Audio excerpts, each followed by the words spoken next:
I grew up playing FPS games. That's a lie, but it would have been a pretty good intro ramble. I actually grew up playing movie tie-in platformers, a disproportionate amount of SpongeBob games, and wrestling games. Does anyone else remember TNA Impact? No. No, you don't. I do. I always will. They created a whole character just for that game, and then he became an actual wrestler in real life. What was that about? After that, though, I started playing Nintendo games, like a lot of Nintendo games.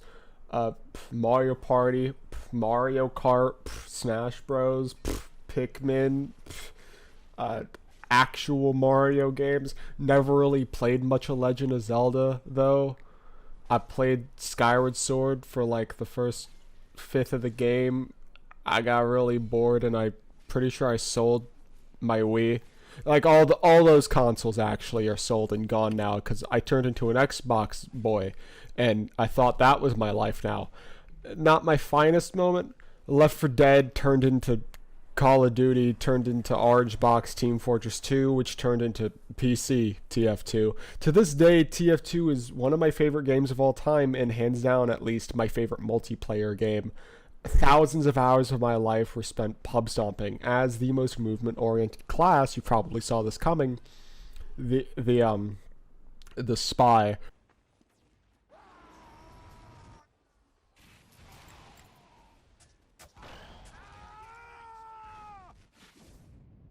That doesn't help my case.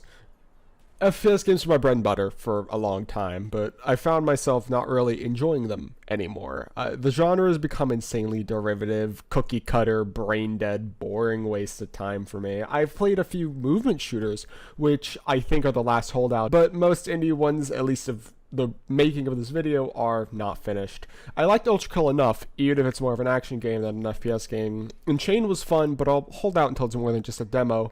Even if I detest the PS1 demake graphic trend they both have. Splitgate was amazing, but at the end of the day, people can and will just camp portals and be boring. Also, the bat has 4 charges. Why does the BFB only have 4 charges? It still has 4 charges.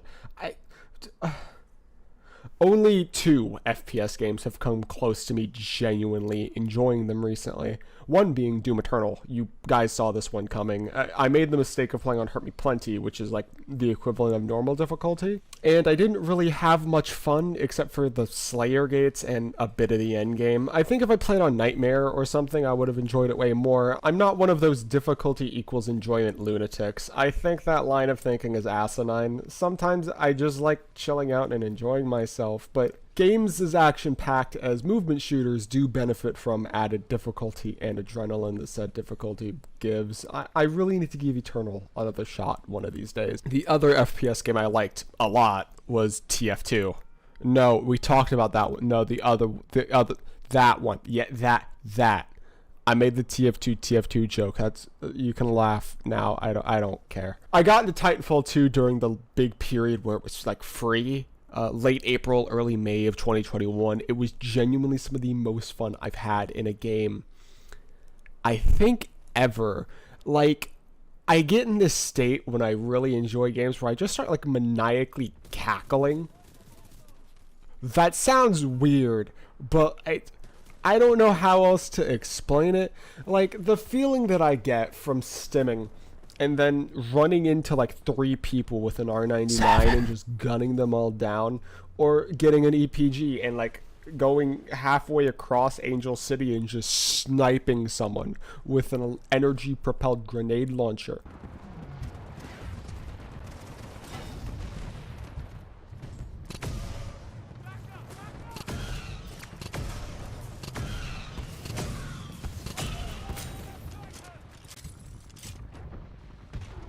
All these clips suck. Why did I nod my head like that was good? I'm awful at video games. Or rushing up to a Legion in my Ronin and just going that's the sound that a sword makes. It's such a good feeling game. I love Titanfall 2. It was amazing, and the fact that now it lies dormant due to constant DDoS attacks. A community-made launcher now being the only way to reliably play it is so depressing to me. Respawn and EA would make bank off of a sequel, but I fear they never will. In the middle of making this video, there's apparently been rumors of an Apex spin-off single-player game. Keyword single-player. So I'll still harbor doubts until the end of time. The campaign was pretty mediocre to me, though. Most of the lead designers came from COD, to my understanding, so it makes sense that it felt more like a bland military shooter most of the time. A few areas stood out: the disorienting factory, getting destroyed and almost giving me motion sickness. The time glove level. Oh my god, the time glove level. If you've played Titanfall 2's campaign, you remember the time glove level. But most importantly, the gauntlet.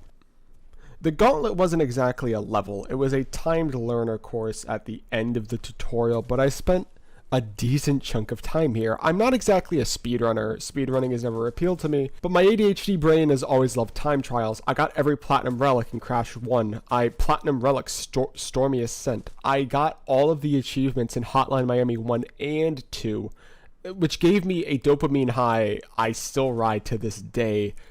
So imagine my reaction, February 18th, 2021, when I see the announcement trailer for Neon White. As above, so below. That's right, about 750 words in, we're finally at the point of the video. You can tell it's a video game essay review thing because I wasted your time telling you my life story before I got to the point that you care about. Anyway, Neon White, I'm not a weeb anymore, but my tag is still Oni Boros. Dude, like, you give me a main character in an Oni mask with machine girl blasting, narrated by Steve Bloom, who ends up being the voice of Neon White, you know, the character, the main character, Neon White, and the gameplay is this. And you expect me to not pay attention? I think I've looked forward to like 4, maybe 5 games over the past 4 or 5 years. And Neon White has easily been my most anticipated game that I can remember. A fast-paced movement, a unique mechanic I haven't seen another game do with these discards. This goddamn presentation, it's honestly a crime. I had to wait like 16 months for this. Yeah. Fellas, my name is Oni Boros, Oni for short. Oni Bo for medium, don't call me that. This intro is too long. Let's start with the game. And in case you couldn't tell by the length of the video, there's going to be spoilers here. I'm going to talk about the entire game. I'm going to talk about the plot. I'm going to talk about the gameplay. I'm going to talk about every little nook and cranny, more or less, kinda. I can't realistically cover an entire game and literally everything the game has. Point is, if you don't want spoilers, you probably shouldn't watch the video. If you want my full critique, my TLDR, the game's really good. The writing's kind of cringy. At the very least, the writing is incredibly campy. So if you can laugh along with the fact that it's very clearly a parody, sort of like bad on purpose, LOL, get the game. The game's good. I don't get the game. Buy the game. It's on Steam and Switch. Just get the game. A common sentiment is that Neon White is a speedrunning game first and an FPS game second. That may sound weird, but hear me out. The challenge of Neon White rarely comes from the shooting part. The core idea of it is pretty simple. You start here, you need to end there. Kill all the enemies on the way. The time saving almost always comes from the moving part, not the shooting part. Usually it's shooting while moving. You feel me? Enemies are glorified sandbags. They exist to drop weapons and be roadblocks for progression. I think I can count on one hand the amount of levels where I genuinely died, and it was because I was autopiloting and not dodging bullets. As you progress in the game, actually, you start finding enemies that are more hazards than they are enemies. These heads, which will just straight up one-shot you if they lock onto you for long enough. These tripwires, which if you pass the tripwire, you die. That's how tripwires work. And my favorite, my baby, my gift, the God-given gift that I adore so much, mimics. Remember how I talked about Hotline Miami earlier? This is actually very analogous to that. In Hotline Miami 1, you mainly do things fast because you have good cognitive skills and you You just do it, and you do it well, and it works. Hotline Miami 2 is a bit of a different game. The maps are usually way bigger. Enemies will just shoot you off screen. Some people hate that. I don't necessarily hate it. I like 1 more, but in 2, it's a lot more about level recognition, pattern recognition, and labbing, almost sort of like fighting game labbing your way through a level bit by bit by bit. Neon White is the same way. In these levels that especially don't have the tripwires and the mimics, it's more about raw skill, but with tripwires and especially mimics, you need to not autopilot everything. You can't just do it all by instinct. You need to remember what is where, and you need to not fling yourself into a mimic and off yourself. It's a nice mix-up. It's a good change of pace. There's like actual progression to this game, which it absolutely needs because there are a lot of levels in this game, like 124, 125 total, I guess. All the while, the game is heavily stylized. The UI is pretty noisy.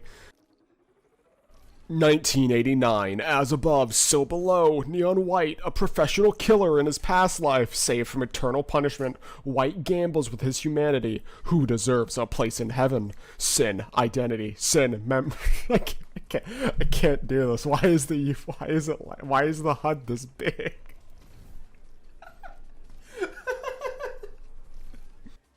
So it's honestly probably a good thing that rather than the view models being actual guns, the weapons are these small little cards. It's an aesthetic flair that doubles as a practical one. Less space taken up by a massive gun, more space that you can see to move and shoot. It also makes ammo really easy to read. Cards lose color as they lose ammo. Maybe the gigantic novel on the bottom left completely defeats the purpose of UI minimization. But I'm gonna be honest, it never really impeded my vision, so I don't care too much. I guess one thing I do care about are like the artificial CRT lines. You probably didn't notice them until I pointed them out. Sorry. They're cool, but some people get motion sickness and blur over pretty bad because of them. An option to minimize the HUD or remove the CRT lines it'd probably be a good idea, even if I personally wouldn't do either of those. Just there being an option would probably be a good idea. Back to the cards though, they also work thematically. You can discard these cards for movement options rather than have a wide arsenal of double jump, fast fall, air dash, etc. all at your disposal all at once. You get these options by discarding your weapons. Elevate, the pistol, is a double jump. Purify, the automatic rifle, gives you a sticky bomb. Godspeed, the semi-auto rifle, gives you an air dash. Stomp, the SMG, it lets you stomp. Fireball, the shotgun, it lets you like go very forward or up. You can do this big dash, but in any direction you're looking, not just forward like Godspeed. Dominion, the rocket launcher, which lets you rocket jump and also has a zip line on it. You also have a basic melee card, the katana. It's a melee weapon. You can hit certain bullets to deflect them too. You have 30 uses, and if you somehow use all 30 in one level, it turns into a fist. And if you completely use the fist up, you die. You generally need to balance ammo so you still have a card to discard when you need to. Card, discard, card, discard, card. It's a speedrunning game, so you get medals depending on how good you do. That's, it's a big flashy sprite make brain dopamine go boyoyoing, you know what I'm saying? Is time trials, baby. The best medal is a red ace, not even shown normally, which I think you get by beating Ben Torahorse, Esposito's time, the head dev of Neon White, as well as a few other games. So show them on screen. I'll probably remember to do that. I say I think that's what you get red aces for because people have contested this, but every level that I checked a few of them. The red ace time matched up with his time. I could be wrong, but I'm probably not, and if I am, I don't care. Very good argument, Oni. And you can't even see these times normally. They're literally just a fun little surprise for if you do really, really good on a level. And they're also not even needed for 100% completion. They're just fun. They're just there. On top of medals, there's a secondary objective in almost every level. Presents are a thing in every base level except for boss fights and the penultimate level. I say penultimate instead of second to last because it's a cool word. And I like... Is that a fucking airplane? What? And that's my phone. So anyway, penultimate is a cool word. Presents are usually very out of the way, requiring you to conserve a lot of your cards to get most of them. They're basically mini puzzles inside of each level. These presents have gifts inside of them that you give to various characters for the second half of Neon White's gameplay loop, which we'll talk about that in a second. I do need to talk about Neon White's two major gameplay faults though. Okay, well, one pretty negligible fault, and one of the most annoying things I've ever had to experience in my life. And I played Xenoblade 2 for 120 hours. First, the jump. It might be the most like self-evident floaty jump I've ever experienced in my life. It isn't bad. Like, you get used to it and the game is designed around it, but I'm so curious as to why it's this floaty. The best I got is that since it goes so high up, it means you also have to float all the way back down. Jumping in most cases, is a major time loss. Maybe it wasn't to incentivize not jumping, routing in ways so that you're on the ground, preferably water, as long as possible. While we're on that subject, walking on water makes you extremely fast. It's like you're Jesus, and you know, as is shooting so many projectiles out of the air or parrying them with your sword. The catastrophic gripe I have with Neon White's gameplay, though, is the fucking sun. Look, make a joke. Gamer boy can't go outside, touch grass, haha, go outside, touch. Shut up. It's so bright. Why is it so bright? It actively impedes some levels with how bright it is. It's so ungodly blinding. It's like it's 10 times brighter than the actual sun. I don't get it. I don't get it. Maybe it makes some things harder to do. I don't think it was intentional, though. It's annoying. Fuck you. Annoyance is a design decision, but it ain't a good one. Speaking of annoyance not being a good design decision, let's talk about Neon White's characters real quick. Neon White is your run-of-the-mill, amnesia-addled anime protagonist. He's reliable, reserved, kind of a lone wolf, at least now after death. A bit cringy, he's awkward with women, like the literally me for real type of guy. I like him for what he is. He isn't going to win any awards for groundbreaking writing or anything, but he isn't completely insufferable. He is still a murderer, though. All the sinners plucked from hell for the 10 days of judgment are killers. It's not like they plucked, like, random petty thieves and shit to murder hordes of demons. That wouldn't work very well. Neon Yellow is, like, the prototypical dude bro character. Like your Ryan, your Junpei, your Yosuke, your... I don't know if Persona 5 has a dude bro. I haven't played it. Loyal to a fault, kind of a dumbass. Likeable, but still plagued by Neon White's writing. Neon Violet's the psycho bitch e-girl. I don't really know how else to describe her. Like, she's the heart choker, dyed hair. White literally calls her an alt girl. She pulls pranks that literally damn some neons to eternal purgatory. She sets up tripwires at a failed attempt to kill you for fun. That's where those tripwires come from. Actively gaslights and lies to you for reasons we'll get to later. She's incredibly fucking annoying. She's so annoying, I can't help but feel she was written to be the most hateable character in any media ever. She does the anime girl line and everything. I hate it. Thank you. You really sold the part. Neon Red is the your son calls me mommy too girl. The bright red hair, bright red lips, flirty, mature, and not violent. It only makes you want to headbutt a steel wall sometimes. That's a big improvement. She's also literally Mitsuru Kirijo from Persona 3. That's not a joke.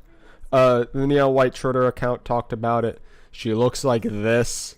She is considered a shot caller, the main spearhead of the plot, who knows more than most people probably should, and rides a motorcycle. She's Mitsuru, and you know what? I fucking love Mitsuru, so I love Red too. If Yellow's the prototypical dude bro, Neon Green is the prototypical like psychopath anime antagonist that almost always has white hair. The maniacal cackling, the definitely not homoerotic pick-me shit that he does with White. The massive pecs. He actually does have white hair. the I need to be the strongest person alive and either rule the world or destroy the universe motivation shit. The former mentor turned megalomaniac turned even bigger. The former mentor turned megalomaniac turned even bigger megalomaniac arc. He does it all. He's also the current winner of the 10 Days of Judgment, so he's also your rival. Mikey's your contract giver. He tells the Neons where the demons are at and where you should probably go considering how good or bad you are, the whole killing demons thing. Mafia movie loving, spaghetti, New York caricature. They're both fantastic. I love them. Raz is trying his best. He runs a bar for Neons, except he can't get his hands on the good stuff, so his drinks are water with various bits of grass for garnish and sometimes just dirt and leaves ground up and served on the rocks. He genuinely tries to be personable like a bartender usually is, but he's horrible at it. It's like if Valhalla's Jill picked every single incorrect dialogue option and also every drink was just water. Does Valhalla have dialogue options? I don't remember. I'm pretty sure it has dialogue options. It's been years. Don't quote me on that. I don't care. And the believers they're all cunts. That's the synopsis of it. That's it. Our whole ethos for the game was to be nostalgic, but not in a superficial way. We really wanted to make a game that felt cool and really felt like the self-indulgent Y2K anime game of our dreams. And part of that is embracing cringe and embracing the tropes. We're sick of subversion. People make fun of tropes, and yes, things are tired and overdone, but they're also sick of subverting things for the sake of subverting things just because it's an indie game. It is what it is. Fun, campy, and melodramatic, and get serious. It's self-indulgent, and we're not afraid to use tropes in a way that's actually fun. We're not relying on them because they can't come up with anything else, but using them in a way that's advantageous and because they actually like them and being a product of its time. It's a way to embrace and celebrate. Cringe can be earnest and funny. Those quotes come from Esposito, and while I do respect it, making something cringy and tropey on purpose still makes it cringy and tropey. As I'm writing the script, Neon White is sitting at a comfy 98% rating on Steam, nearly 3,000 positive reviews to about 50 negative ones. Editing Oni can update me on that number when he gets to it.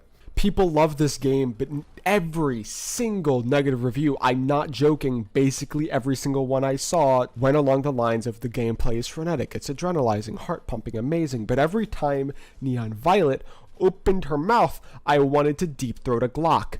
And honestly, I don't blame them. They are still Generally, pussies, though. you get some dialogue and plot at the start of chapters, at the halfway points of chapters, and at the ends of chapters.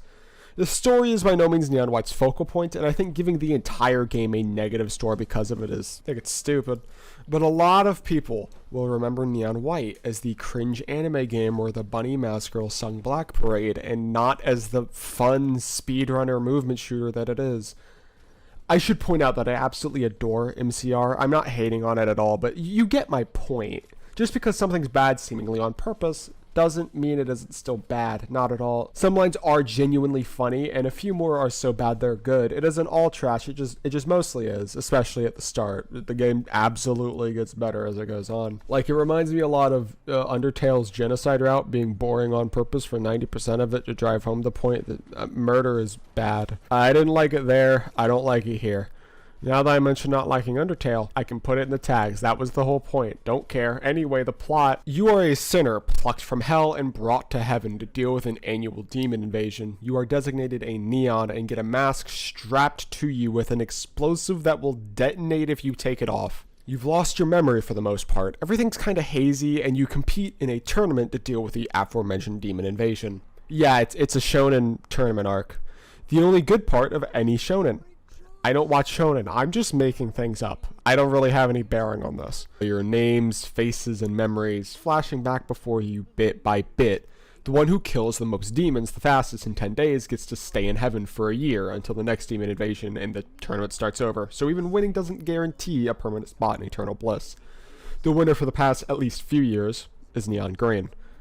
This is actually a pretty solid plot and setup. The writing does genuinely only get better from the start to the end, and when characters start talking, you feel less and less inclined to rip your and your loved one's hair out. You give the gifts I mentioned a while back to these people from your past, as well as a couple angels, by the way. Gift giving is really slow, short tangent.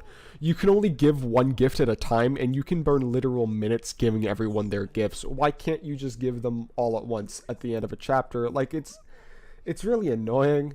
Giving gifts results in 4 things. Dialogue, which is... It's dialogue. The angels, Mikey and Raz, give you low collectibles, which you can see in your room as you get them. Rather than collectibles, the 3 neons you give gifts to have their own little side quests. Neon reds focus heavily on discard abilities. No enemies, just use movement to get from point A to point B.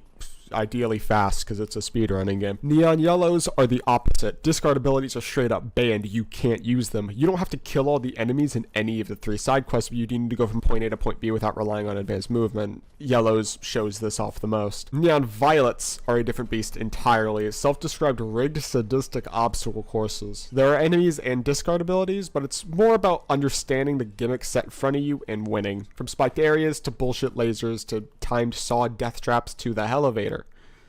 That's a funny level. The most interesting reward from gifts, also exclusive to the 3 neons, are the memories. Flashbacks to your life before death with red, yellow, and violet. These flesh out the characters a lot more than I was expecting. Moving on to the actual story part now, I'm gonna say that while it's cliche at times, there are some genuine, pretty good drama points and plot twists that I didn't expect. I didn't expect conflicting stories the characters tell you to kind of piece together yourself, even if it's more or less one-sided in the fact that if Violet tell you something, it's probably a fucking lie.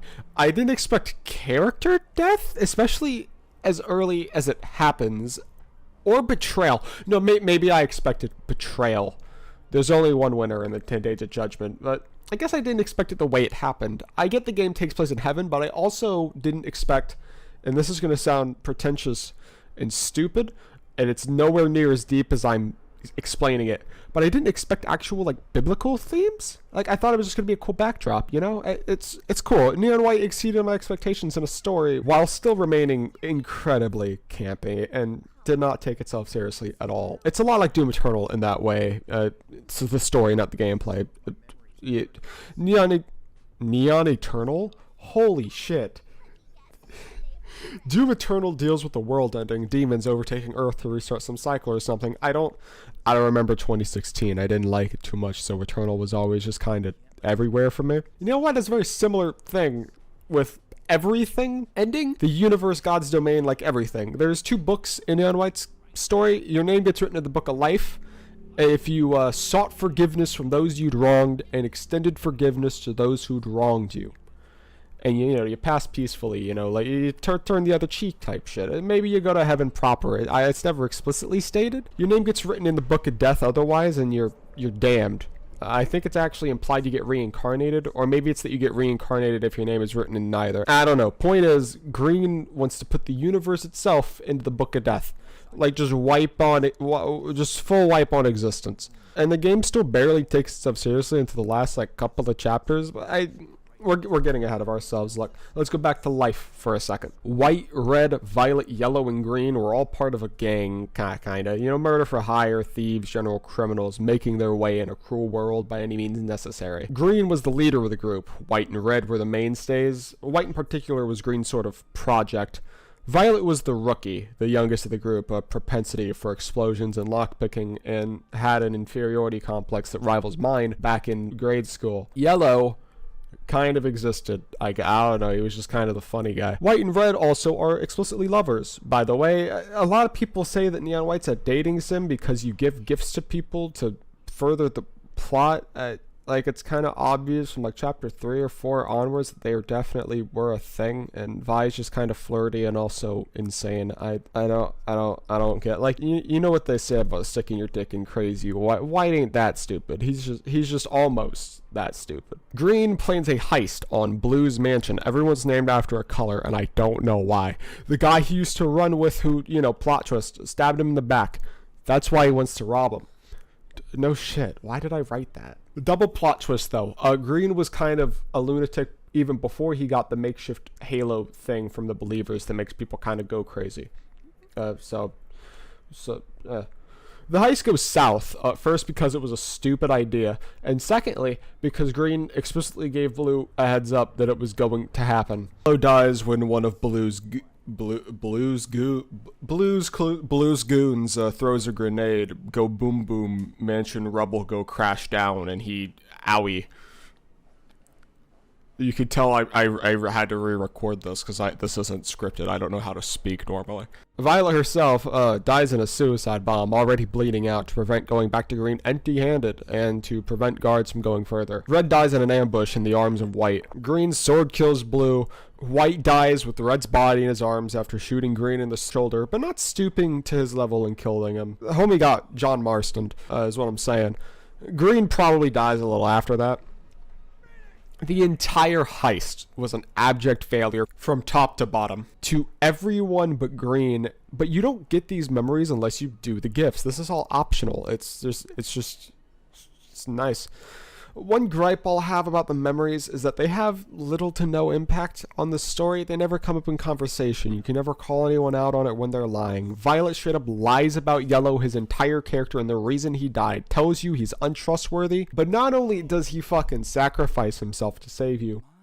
When she turns on you about 2/3 of the way through the game, the only thing I felt was kind of annoyance for never being able to call her out. Like I said, White is forgiving to a fault. He is a dumbass. You and Red effectively go rogue in the tournament, going after the Book of Life instead of killing demons. The Book of Death, by the way, is in the hands of the believers who fought a war against God and won? Yeah. Mikey catches wind of your schemes because he's the one that tells you where to go, and you keep asking to go to weirdly specific places, and he helps you out. He's an angel, so he lived through the war, and honestly, he's regretting the decision of kind of being a pussy and letting the believers just take over. He wants the big man back, fuck the believers. All the while this is happening, Violet's spying on you very poorly. You see her every time and just don't say anything. You let her in on the plan, you work together to find a Book of Life, but she's jealous, spiteful, and also still stupid.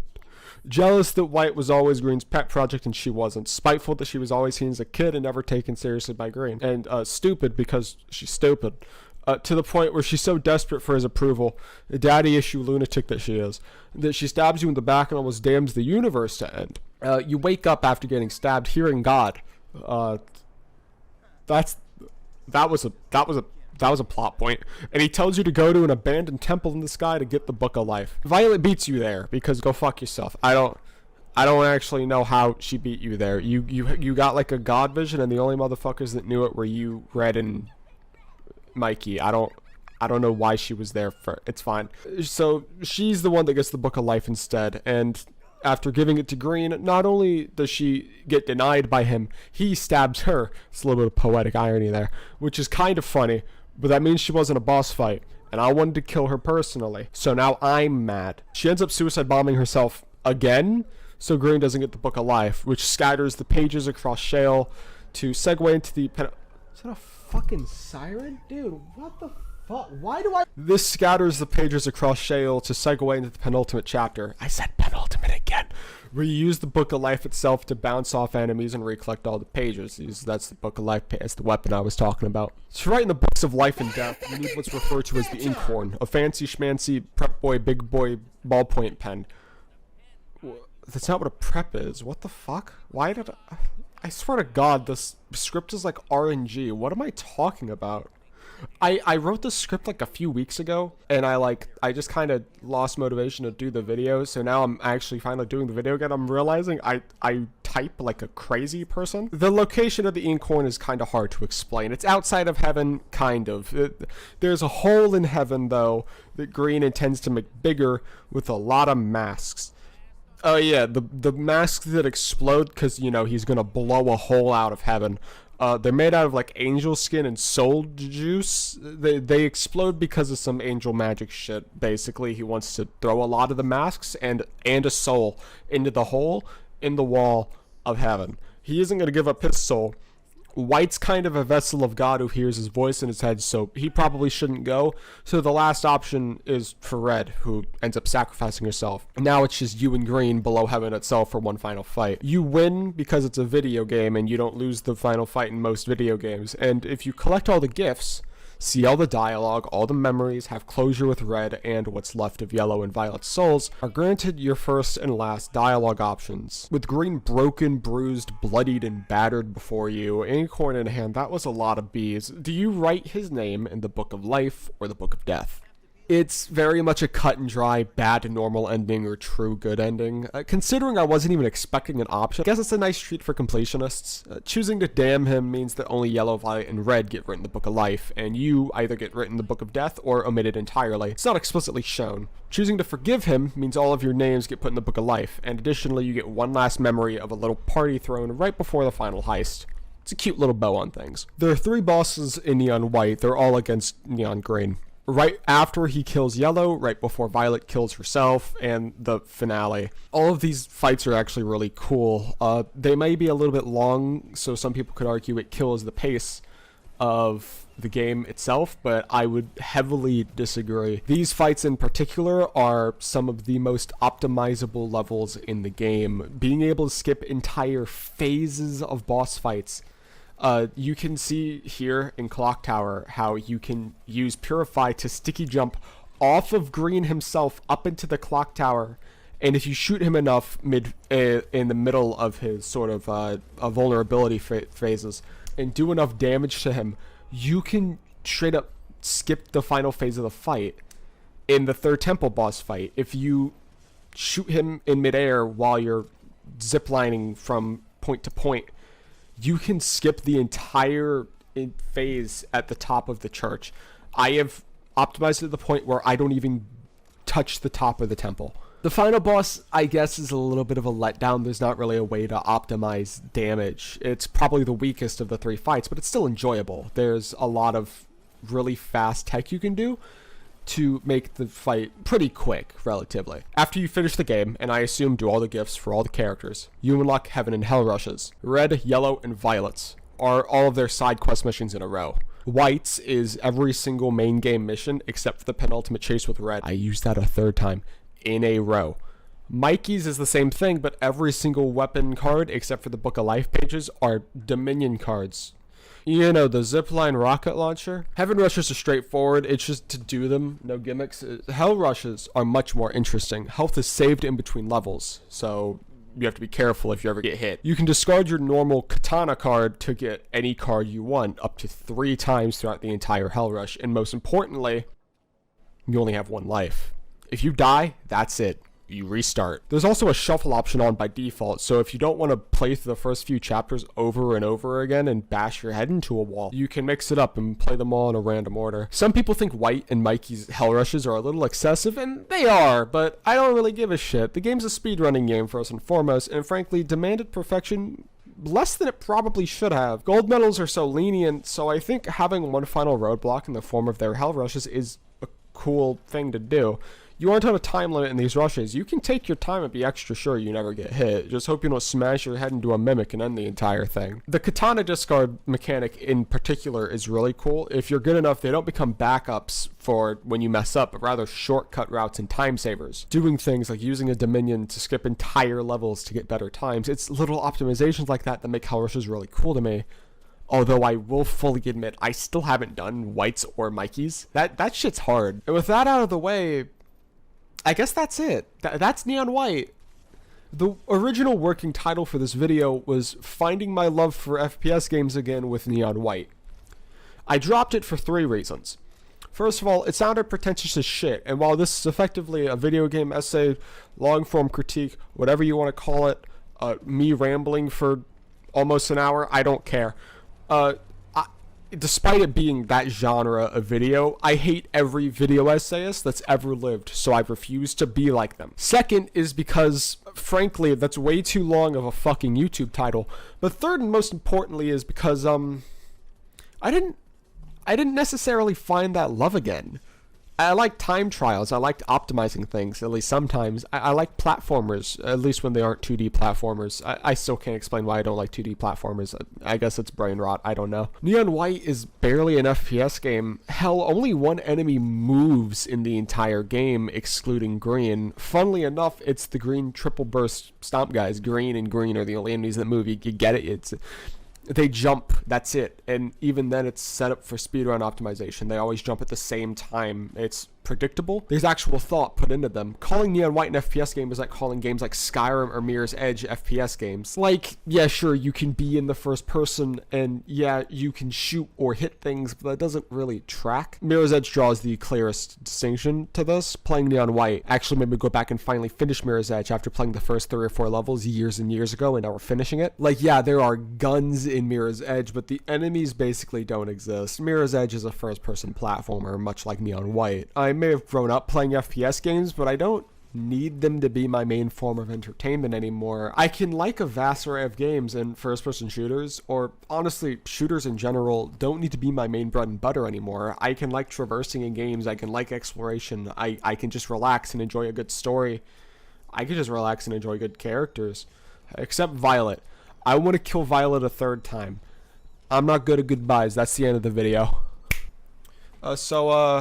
Shit. Hey, welcome to the post snap. It's like the post tongue click, but I don't do tongue clicks. I do snaps now. Shit. This video was already 40 minutes long. I'm not gonna have the little post outro bullshit ramble on for too long. I've never really done this before. Not only this type of content, but also this amount of editing. I put this off for so long, and then I ended up just busting out all of the editing in like 3 or 4 days. Maybe the editing's a little choppy. I'm not an editor. I don't know what the hell I'm doing, but that's the video, and I've kind of just wanted it to finally be over. I have had so many videos just end on the chopping block, and it's nice that a video finally actually got out. I hate being like the YouTube shill, but if you watched this far and you're watching the post outro, then I guess you kind of give a shit.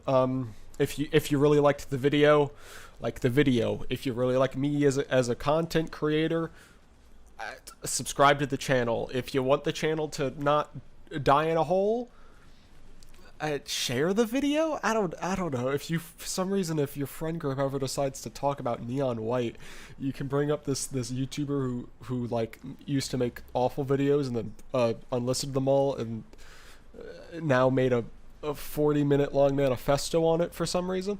You can share the video. It's a YouTube video. You can link it. It's crazy, but yeah, that's probably it. Huh.